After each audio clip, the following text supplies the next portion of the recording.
마태복음 11장 12절. 세례 요한의 때부터 지금까지 천국은 침노를 당하나니 침노하는 자는 빼앗느니라. 모든 선지자와 및 율법에 예언한 것이 요한까지니 만일 너희가 즐겨 받을진대 오리라 한 엘리야가 곧 이 사람이니라. 귀 있는 자는 들을지어다. 이 세대를 무엇으로 비유할꼬? 비유컨대 아이들이 장터에 앉아 제 동물을 불러 가로되 우리가 너희를 향하여 피리를 부르도 너희가 춤추지 않고 우리가 애우하여도 너희가 가슴을 치지 아니하였다 함과 같도다.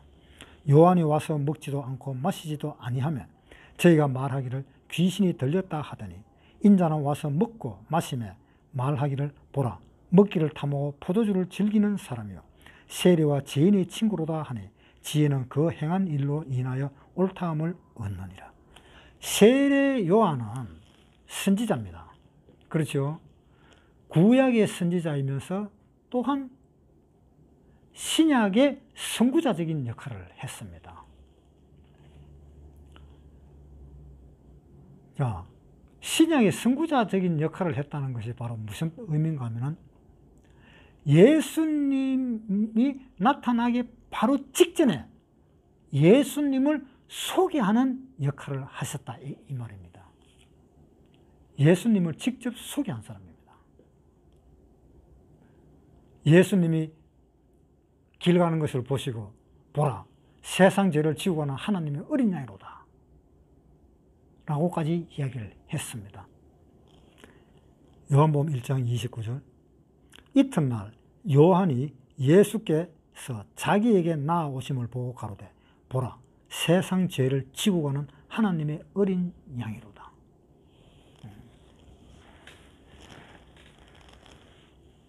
자, 그러니까 예수님을 소개하기 위해서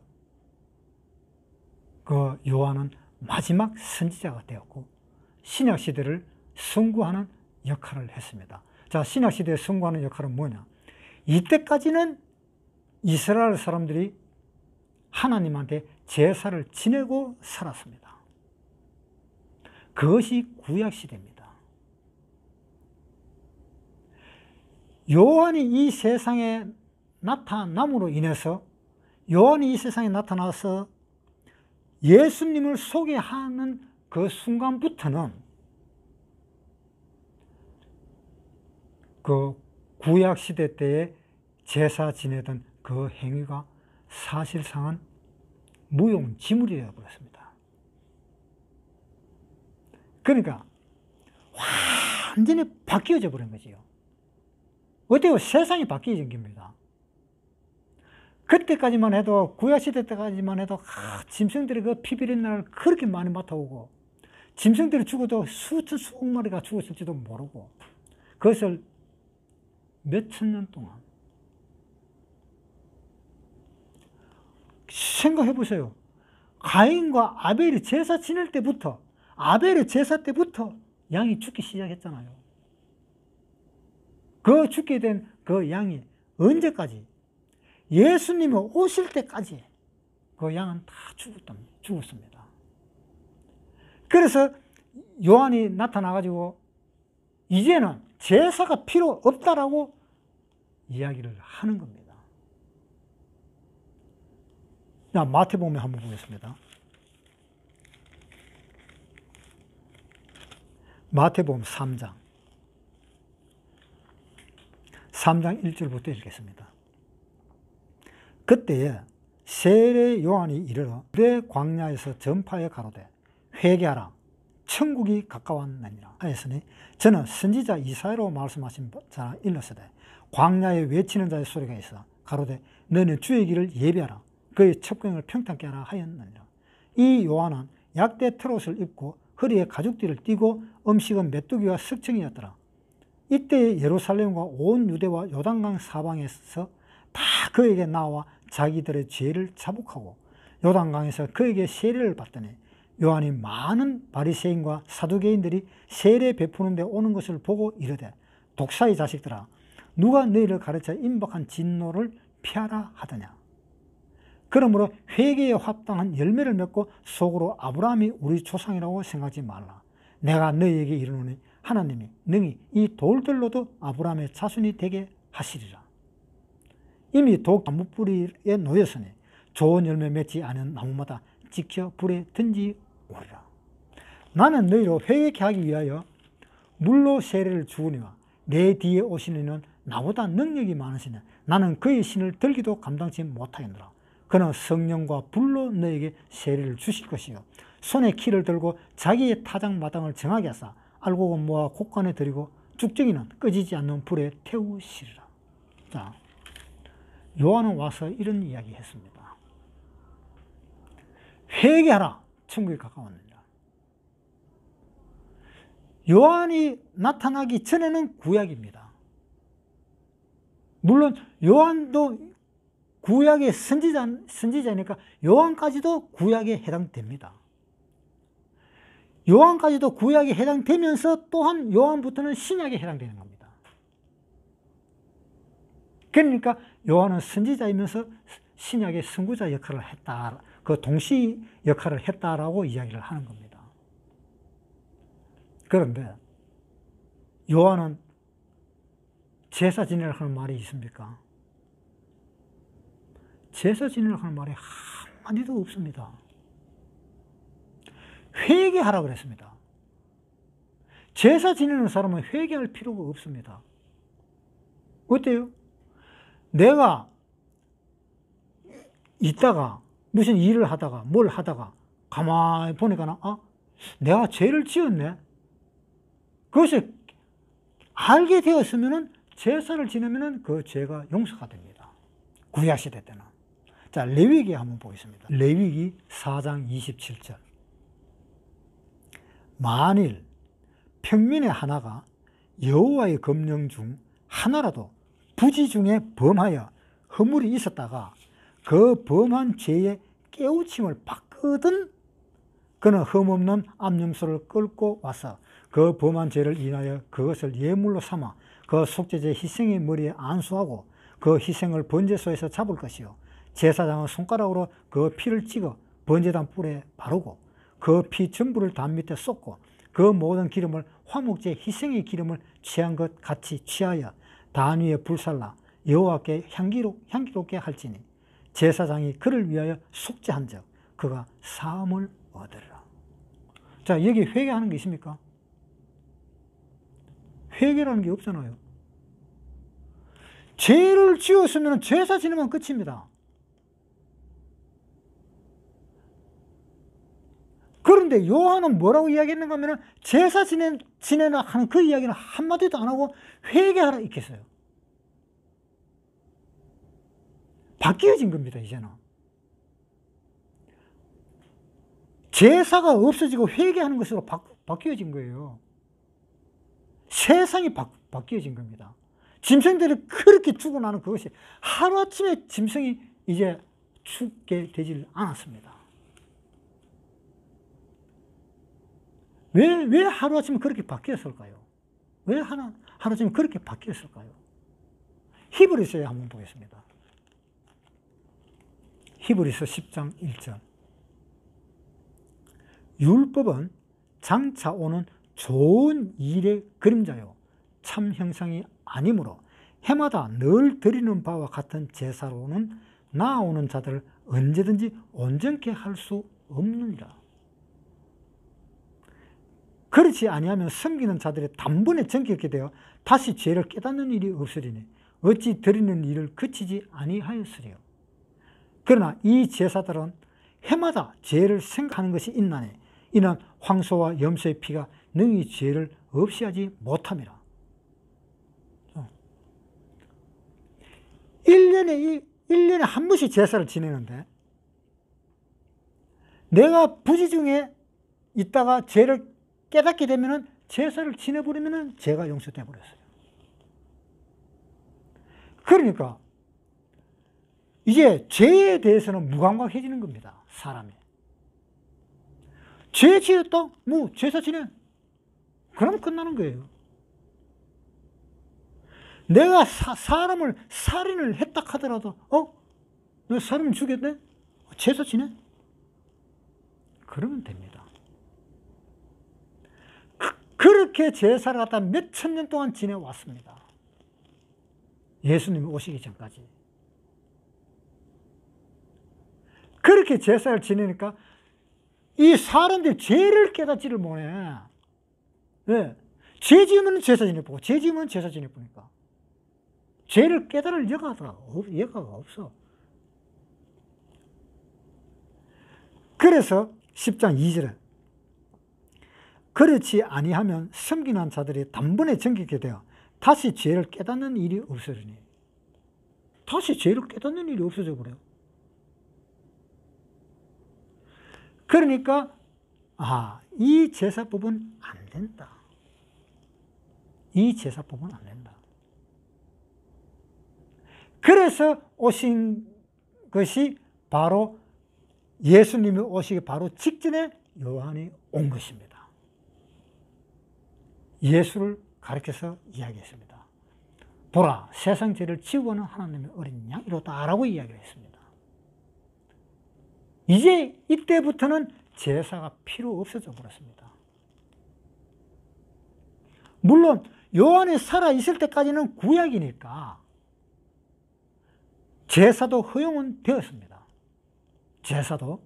왜 그러냐 하면은 예수님이 문둥병자를 낫아주고 이런 일이 있었습니다. 문둥병자를 낫게 해주고는 제사장한테 가서 보여라 하는 그 말씀이 있거든요. 그러니까 그때까지만 해도 제사는 지낼 수가 있었습니다. 그 요한이 죽을 때까지는 그 제사도 가능했고 또 예수님이 계실 때까지도 제사는 가능했었습니다. 누가복음 17장 12절. 한 촌에 들어가시니 문둥병자 10명이 예수를 만나 멀리 서서 소리 높여 가로되 예수 선생님이여 우리를 긍휼히 여기소서 하거늘 보시고 가라사대 제사장들에게 너희 몸을 보이라 하셨더니 저희가 가다가 깨끗함을 받은지라. 자, 제사장에 가서 네 몸을 보이라 그랬잖아요. 그러니까 제사장에 가서 몸을 보이는 것은 그 내가 문둥병이 있다라는 것을 제사장에게 알리고 제사장이 또한 거기에 대한 제사를 지내는 겁니다. 그 레위기에 보면 그게 있습니다. 레위기에 잠깐 한번 보겠습니다. 13장 15절.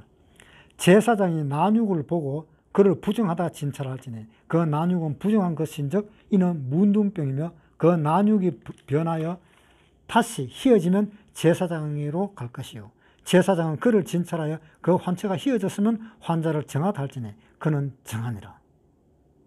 자, 그 다음에 24절에 또 보겠습니다.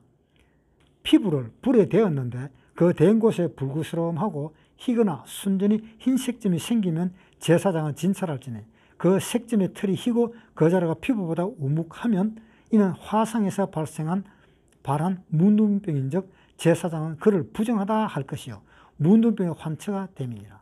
그러나 제사장이 보기에 그 색점에 흰 털이 없으며 그 자리가 피부보다 얕지 아니하고 빛이 엷으면 그는 7일 동안 금고할 것이며 7일 만에 제사장이 그를 진찰할지니 만일 병이 크게 피부에 퍼졌으면 그는 그를 부정하다 진단할 것은 피부병의 환처임이니라.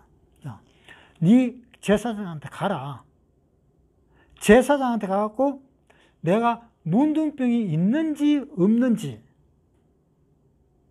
그걸 확인을 해라. 이런 이야기입니다. 예수님이.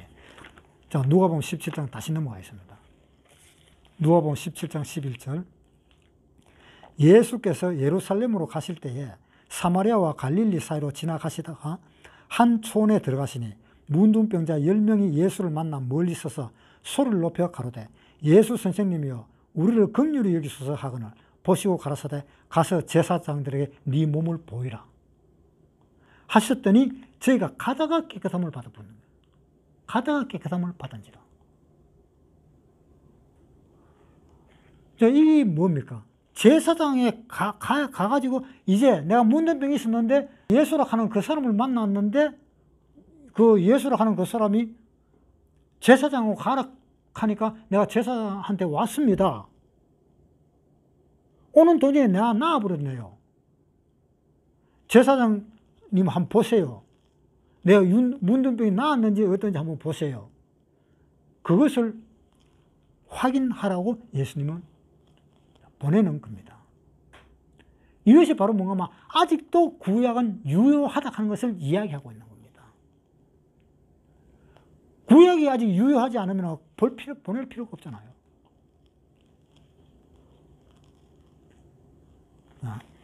마태복음 11장 다시 보겠습니다.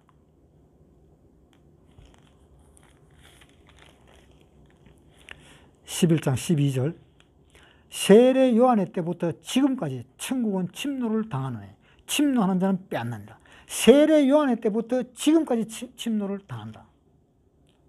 자, 침노를 당한다 하니까는 어떤 것이 침노를 당하고 치고 들어가서 뺏는 것이 침노를 하는 겁니다. 치고 들어가서 뺏는 거. 어떤 옆에 남의 나라에 가가지고 강제로 치고 들어가가지고 평안하게 살고 있는 그 나라를 갖다 치고 들어가고 강제로 뺏드는 그런 식으로 침략하는 그것이 아니고 땅을 열려있는 그 천국 땅, 열려있는 천국 땅을 먼저 뛰어 들어가서 금을 꺼버리면 자기 땅이 된다 이거예요. 아마 지금 인생사도 마찬가지일 겁니다. 처음에 시족 사회나 부족 사회나 무슨 어떤 국가가 탄생된다라든가 그랬을 때도 제일 처음에는 아마 땅을 거래가지고 이건 내 땅이다 이랬을 거예요. 아마 어떤 법이 없었을 때는. 지금도 그런 거 있잖아요. 장사하는 사람들 보면 장날 같은데 장사하면은 요거는 내 땅이라 하면서 자기 땅 맡아나고 계속 장사하잖아요. 어디 등록된 거는 없잖아요. 그런 식으로. 그런 식으로 뺏는 겁니다. 천국은 지금 열려 있습니다. 천국은 언제부터 열려 있었을까? 요한 시대 때부터 천국은 열려 있었습니다.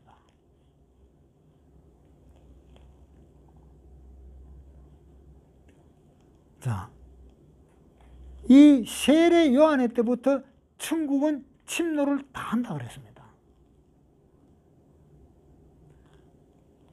이것이 무슨 의미일까요? 세례 요한의 때부터 천국은 침노를 당하나니. 천국 문이 활짝 열려 있다.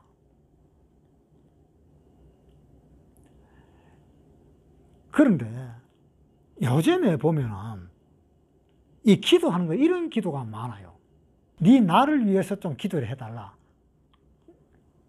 또 내 병을 낫게 네가 좀 중보 기도를 해달라. 아마 그런 식으로 어떤 중보 기도라든 그런 것도 있을 때다. 지금은 어떤 시대인가 하면요. 하나님과 나와 중보자가 없이 그 중보자라는 것은 예수님입니다. 예수님. 우리 사람들이 말하는 보통 교회에서 말하는 중보 기도를 해도 그래서 사람이 중보가 되는 그거 말고 중보자는 딱 한 사람입니다. 예수님입니다. 중보자는. 디모데전서 2장 4절 하나님은 모든 사람이 구원을 받으며 진리를 아는 데 이르기를 원하시느니라. 하나님은 한 분이시요 또 하나님과 사람 사이의 중보도 한 분이시니 곧 사람이신 그리스도 예수라. 하나님과 사람 사이에 관계되는 그 중보도 한 분이시다. 그 중보는 그리스도다. 중보자는 한 분밖에 없습니다. 예수 그리스도 한 분밖에 없습니다. 그 중보자를 통해서 우리는 천국으로 들어가는 겁니다. 그래서 그 중보자를 통해서 천국으로 들어가는데 천국으로 들어가려면은 어떻게 해야 되냐? 회개하라. 요한은 그 이야기를 하고 있습니다. 마태복음 3장 5절 이때에 예루살렘과 온 유대와 요단강 사방에서 다 그에게 나와 자기들의 죄를 자복하고 요단강에서 그에게 세례를 받더니 요한이 많은 바리새인과 사두개인이 세례 베푸는 데 오는 것을 보고 이르되 독사의 자식들아 누가 너희를 가르쳐 임박한 진노를 피하라 하더냐. 그러므로 회개에 합당한 열매를 맺고 속으로 아브라함이 우리 조상이라고 생각하지 말라. 내가 너희에게 이르노니 하나님이 능히 이 돌들로도 아브라함의 자손이 되게 하시리라. 회개에 합당한 열매를 맺으라라고 이야기하고 있습니다. 그러니까 이 말뜻을 잘 모르는 사람이 이 요한에게 또 묻습니다. 누가복음 3장 7절. 요한이 세례받으러 나오는 무리에게 이르되 독사의 자식들아 누가 너희를 가르쳐 장차 올 진노를 피하라 하더냐. 그러므로 회개에 합당한 열매를 맺고 속으로 아브라함이 우리 조상이라 말하지 말라. 내가 너희에게 이르노니 하나님이 능히 이 돌들로도 아브라함의 자손이 되게 하시리라. 이미 도끼가 나무 뿌리에 놓였으니 좋은 열매 맺지 아니하는 나무마다 찍혀 불에 던지우리라. 무리가 물어 가로되 그러면 우리가 무엇을 하리까? 그럼 우리가 어떻게 해야 됩니까? 라고 요한한테 물었습니다. 대답하여 가로되 옷 두 벌 있는 자는 옷 없는 자에게 나눠줄 것이요 먹을 것이 있는 자는 그렇게 할 것이니라 하고 세리들도 세리를 받고자 하여 와서 가로되 선생이여 우리는 무엇을 하리까? 하매 가로되 정한 새 외에는 늑증치 말라 하고 군병들도 물어 가로되 우리는 무엇을 하리까? 하매 가로되 사람에게 강포하지 말며 무수하지 말고 받는 요를 촉한 줄로 알라 하니라. 자, 요한이 이렇게 이야기했습니다. 너 그렇게 돈 많이 받냐? 돈 많이 받지 마라. 내가 세금을 그렇게 많이 뜯어내냐? 그렇게 많이 뜯어내지 마라. 그런 이야기입니다. 그러니까 왜 뜯어내지 말라 하는가? 네가 하고 있는 것을 회개를 해라. 잘못했다. 잘못했다 하는 것을 알고 두 번 다시 이제 그런 짓은 하지 마라. 하나님께 마음을 돌려라. 그렇게 해야만이 요한이 세례를 준다라는 겁니다. 그래서 그렇게 해야만이 예수님이 세례를 준다 이 말입니다.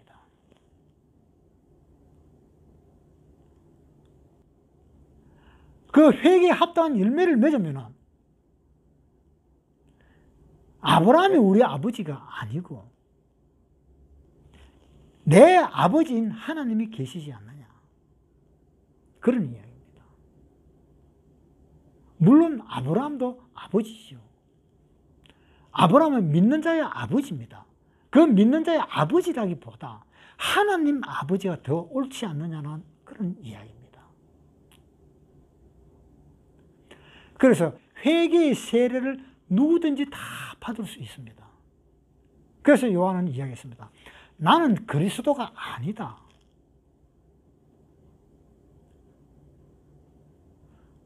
나는 엘리야도 아니다. 나는 단지 예수님을 소개하려 나온 소리로다. 그것을 만방에 외치는 소리로다. 라고 이야기를 했습니다. 그러면서 요한은 나는 물로 세례를 준다. 그렇지만 내 뒤에 오시는 이는 성령으로 세례를 주실 것이다. 라고 이야기했습니다. 즉, 내가 물로 세례를 주는 것은 예수님이 성령으로 세례를 주는 것과 같은 의미다라는 이야기입니다. 제일 처음에 조연이 주인공 노릇을 하다가 진짜 주인공이 나타나면 조연은 사라지게 되어 있습니다.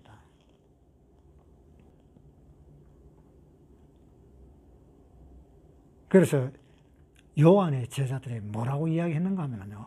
요한복음에 한번 보겠습니다. 요한복음 3장 26절. 저희가 요한에게 와서 가로되 랍비여 선생님과 함께 요단강 저편에 있던 자 곧 선생님이 증거하시던 자가 세례를 주며 사람이 다 그에게로 가더이다. 요한이 대답하여 가로되 만일 하늘에서 주신 바 아니면 사람이 아무것도 받을 수 없느니라. 나의 말한 바 나는 그리스도가 아니요 그의 앞에 보내심을 받은 자라고 한 것을 증거할 자는 너희니라. 신부를 취하는 자는 신랑이나 서서 신랑의 음성을 듣는 친구가 크게 기뻐하나니 나는 이러한 기쁨이 충만하였노라. 그는 흥하여야 하겠고 나는 쉬어야 하리라. 나는 그리스도가 아니지 않느냐. 나는 그리스도의 앞에서 물로 세례를 준 사람에 불과한 것이지 나는 그리스도가 아니지 않느냐. 그 그리스도라는 그 참이신 하나님이 오셨는데 나는 내 자리는 이제 비킬 때가 되었다. 그래서 그 예수님은 흥하여야 하겠고 나는 이제 점점 쉬어야 한다. 나는 망해져 가야 된다. 라는 그런 이야기입니다. 그래서 예수님은 물로 세례를 주면서 결국은 나중에 예수님이 돌아가시고 난 뒤에 오순절 날에 마가의 다락방에서 성령을 내리십니다. 그 성령을 내리시는 분이 예수님입니다. 예수님이 하늘에 올라가셔서 성령을 보냈습니다. 요한복음 16장 7절 그러하나 내가 너희에게 실상을 말하노니 내가 떠나가는 것이 너희에게 유의라. 내가 떠나가지 아니하면 보혜사가 너희에게로 오시지 아니할 것이요 가면 내가 그를 너희에게 보내리니. 자, 누가 보낸다 그랬어요? 예수님이 보낸다 그랬잖아요. 내가 그를 보내리니. 그 마지막은 성령을 내리신다 이 말입니다. 예수님한테 세례를 받은 사람들도 결국은 그 사람들이 마가의 다락방에서 성령을 내렸을 때 그때 혹시 참석하지 못한 사람은 다시 베드로라든가 바울이라든가 그런 사람으로 인해서 성령을 다시 받게 됩니다. 사도행전 19장 1절 아볼로가 고린도에 있을 때에 바울이 윗지방으로 다녀 에베소에 와서 어떤 제자들을 만나 가로되 너희가 믿을 때에 성령을 받았느냐? 가로되 아니라 우리는 성령이 있음도 듣지도 못하였노라. 바울이 가로되 그러면 너희가 무슨 세례를 받았느냐? 대답하되 요한의 세례로라. 바울이 가로되 요한이 회개의 세례를 베풀며 백성에게 말하되 내 뒤에 오시는 이를 믿으라 하였으니 이는 곧 예수라 하거늘 저희가 듣고 주 예수의 이름으로 세례를 받으니 바울이 그들에게 안수하며 성령이 그들에게 임하심으로 방언도 하고 예언도 하니 모두 12사람쯤 됩니다. 자, 이 요한의 제자가 성령이 와고 세례를 주는 것을 몰랐던가 봐요. 듣지도 못했다 그랬어요.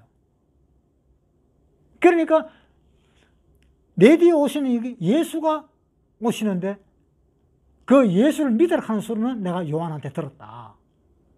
그런데 성령이 온다 하는 소리는 나는 못 들었다. 분명히 요한도 그랬잖아요. 내 뒤에 오시는 성령으로 세례를 주실 것이요라고 이야기했는데 이 제자들은 못 들었는가 봐요. 그러니까 바울이 그래 그러면은 성령을 받아라 하면서 성령을 준 것이 나오는 내용입니다. 이것이. 자, 다시 마태복음 11장 넘어가겠습니다. 마태복음 11장 세례 요한의 때부터 천국은 침노를 당하나니 침노하는 자는 빼앗느니라. 그러니까 누구든지 이제는 예수를 믿기만 하면은 다 천국에 들어가게 된다는 이야기입니다.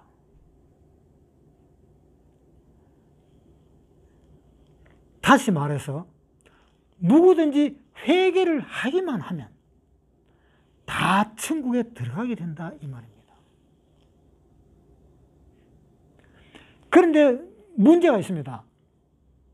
회개한다고 해서 천국에 다 들어가는 것은 아닙니다. 회개하고 세례를 받아야 됩니다. 회개하고 성령을 받아야 됩니다. 그 조건이 하나 남아 있습니다. 성령을 안 받으면 안 됩니다. 성령을 받아야 됩니다. 자, 사도행전 11장 18절. 저희가 이 말을 듣고 잠잠하여 하나님께 영광을 돌려 가로되 그러면 하나님께서 이방인에게도 생명 얻는 회개를 주셨도다. 자, 여기는 회개가 또 어떤 뜻이에요? 생명 얻는 회개라 그랬습니다. 생명을 얻는 회개를 하나님이 주셨다라고 이야기했습니다. 이방인한테도, 유태인이 아닌 이방인한테도 생명을 얻는 회개를 주셨다라고 이야기했습니다. 생명 얻는 회개를 하나님한테 하고 또 성령을 선물로 받으면 그 사람은 구원받은 사람입니다. 사도행전 2장 38절. 베드로가 가로되 너희가 회개하여 각각 예수 그리스도의 이름으로 세례를 받고 죄사함을 얻으라. 자, 회개하여 각각 예수 그리스도의 이름으로 세례를 받으라 그랬습니다. 자, 이러한 일들이 천국을 침노하는 겁니다. 강제로 말 타고 가가지고 총 들고 가가지고 거기 있는 사람들을 쏴 죽이가면서 땅을 뺏는 그런 것이 아니고 천국은 완전히 열려 있습니다. 누구든지 들어가서 그 땅을 차지하면 됩니다. 그런데 들어가는 데에는 조건이 있습니다. 회개하고 세례를 받아야 들어갈 수가 있습니다. 회개하지 않고 세례를 받지 않으면 절대로 못 들어갑니다. 마태복음 11장 다시 읽겠습니다.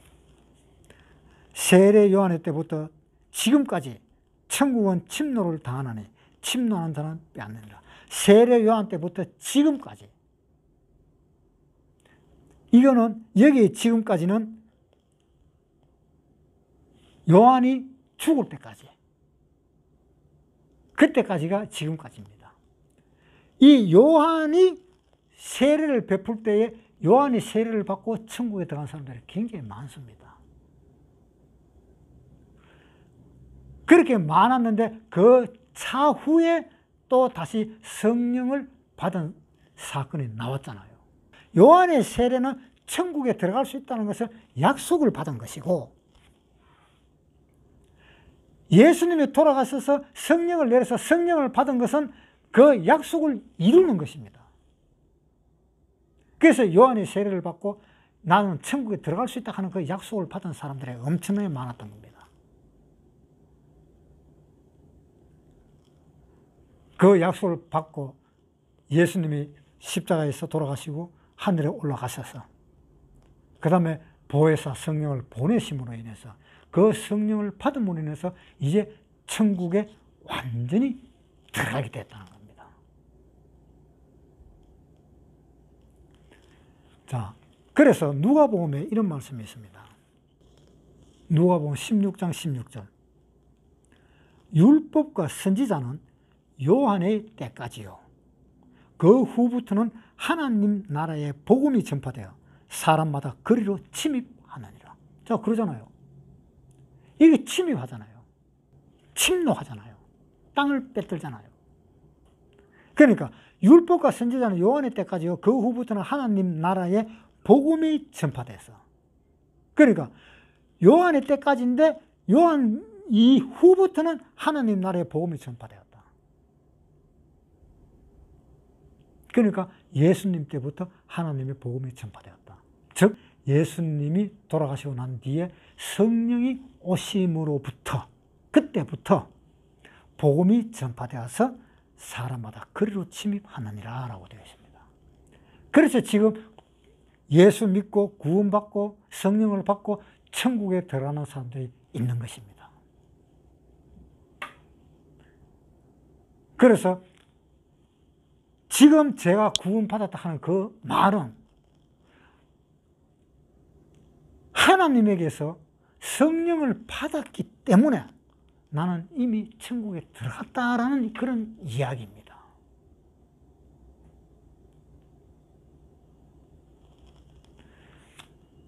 그래서 천국에 막 들어가니까 지금도 천국에 막 들어가고 있습니다.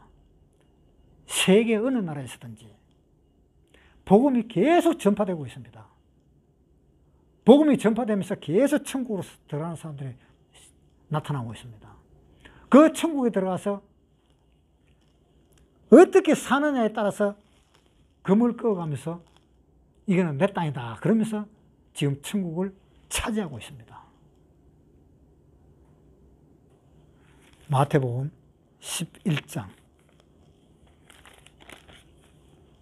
12절 세례 요한의 때부터 지금까지 천국은 침노를 당하나니 침노하는 자는 빼앗느니라. 결국 예수 믿는 사람은 천국을 빼앗는다라는 이야기입니다. 13절 모든 선지자와 및 율법에 예언한 것이 요한까지니 만일 너희가 즐겨받을진대 오르라 한 엘리야가 곧 이 사람이니라. 자, 모든 선지자와 및 율법에 예언한 것이 언제까지요? 요한까지다. 그러니까 요한까지라는 말은 결국 무슨 말입니까? 구약이다라는 이야기입니다. 자, 구약에서는 우리가 신앙생활을 해도 어떻게 신앙생활을 합니까? 하느님 말씀 듣고 신앙생활을 하잖아요. 그 구약시대 때에 있는 것이 가장 대표적인 것이 뭡니까? 십계명이잖아요. 내 앞에 다른 신을 두지 마라. 내 부모를 공경하라라는 그 십계명이잖아요. 그 십계명은 신약에서 나온 것이 아닙니다. 신약 시대 때는 십계명이 없습니다. 구약 시대 때 십계명이 나타났습니다. 모세가 그 십계명을 받았습니다. 모세가 십계명을 받아갖고 우리한테 줬습니다. 그래서 요한복음 1장에 한번 보겠습니다.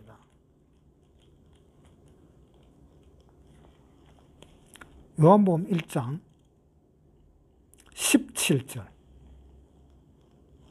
요한복음 1장 17절. 율법은 모세로 말미암아 주신 것이요 은혜와 진리는 예수 그리스도로 말미암아 온 것이라. 주신 것이요 하고 온 것이요 하고는 어떤 차이가 있습니까?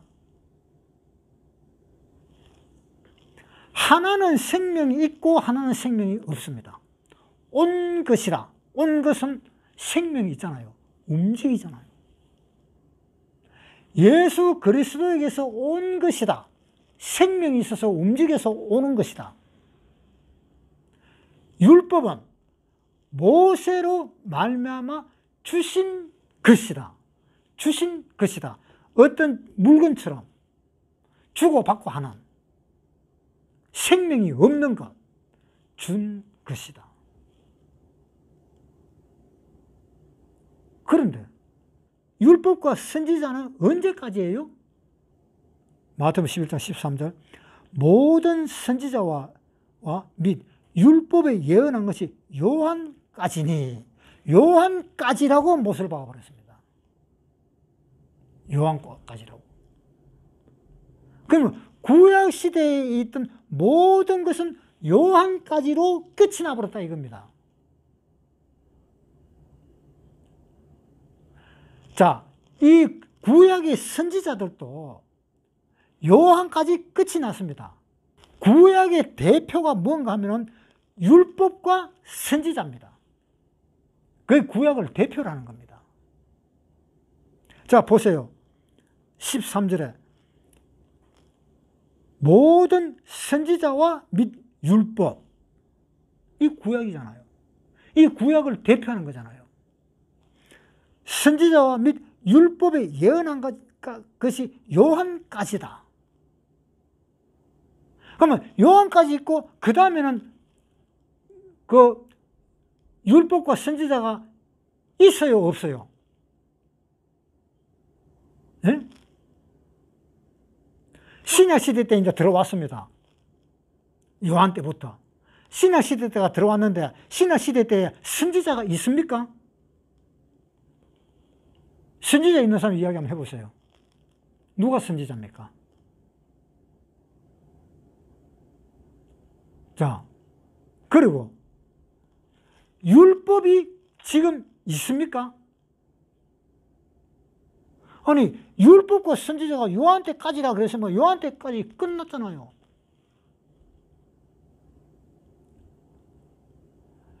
요한은 예수님을 마지막으로 증거하고 돌아가셨습니다. 구약시대 때 창세기 3장부터 나옵니다. 창세기 3장 15절. 내가 너로 여자와 원수가 되게 하고 너의 후손도 여자의 후손과 원수가 되게 하리니 여자의 후손은 내 머리를 상하게 할 것이요 너는 그의 발꿈치를 상하게 할 것이라 하시고. 자, 여기서 여자의 후손과 남자의 후손이 나오지요.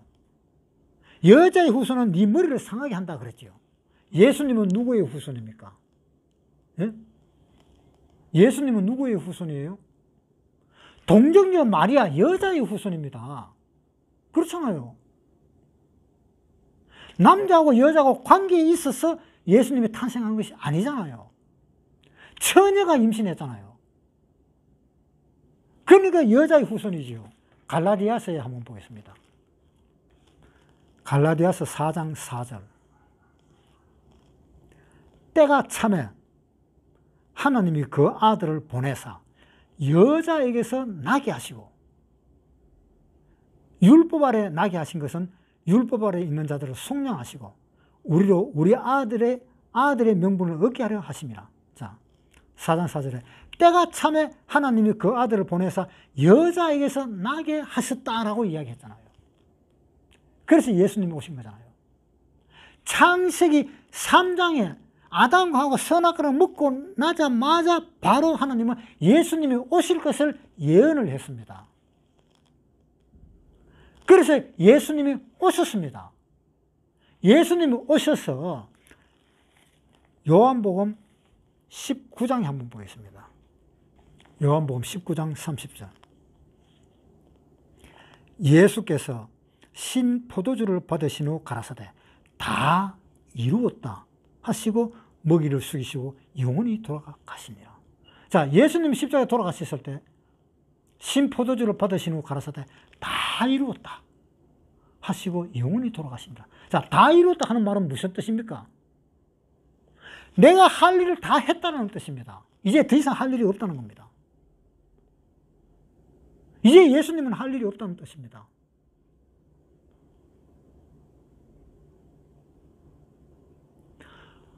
이때까지 예수님이 오실 때까지, 예수님이 오셔서 돌아가실 때까지 할 일이 많았습니다. 아담과 하와가 선악과를 먹고 하나님한테 예수님이 오실 것을 예언하는 말씀을 들어야 했고, 아브라함은 예수님의 그림자로서, 하나님의 그림자로서 일생을 살아야 했고, 이삭도 예수님의 그림자, 하나님의 그림자로서 일생을 살아야 했고, 야곱도 예수님의 그림자, 하나님의 그림자로서 일생을 살았어야 했습니다.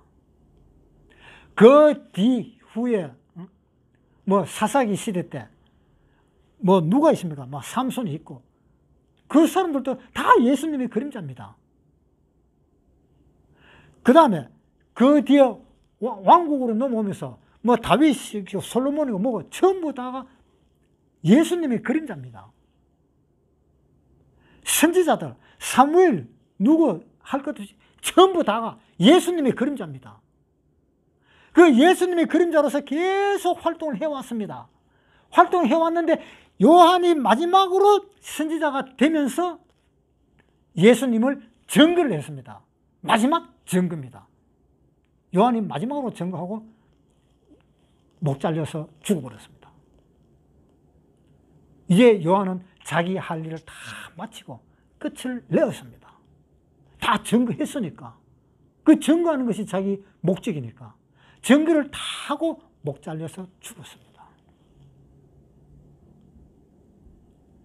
그리고 증거를 다 하고 예수님이 이제 오셔갖고 이 구약시대 때부터 이때까지 있었던 그 모든 일을 예수님은 이제 다 하신 겁니다. 누가복음에 한번 보세요.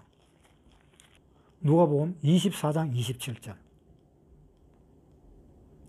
이에 모세와 및 모든 선지자의 글로 시작하여 모든 성경에 쓴 바 자기에 관한 것을 자세히 설명하십니다. 예수에 관한 것을 자세히 설명했다. 모세로부터 시작해서 다 자세히 설명했는데 예수님이 마지막으로 돌아가셨을 때 다 이루었다. 너가 이야기한 그 모든 것을 내가 다 이루었다고 영원히 돌아가셨습니다. 다 이루었습니다. 그래서 이제는 선지자도 필요 없습니다. 이제는. 그래서 이제는 율법도 필요 없습니다. 십계명이라 하는 그 율법도. 그것도 필요 없어요. 그것도 끝나버렸어요. 이제.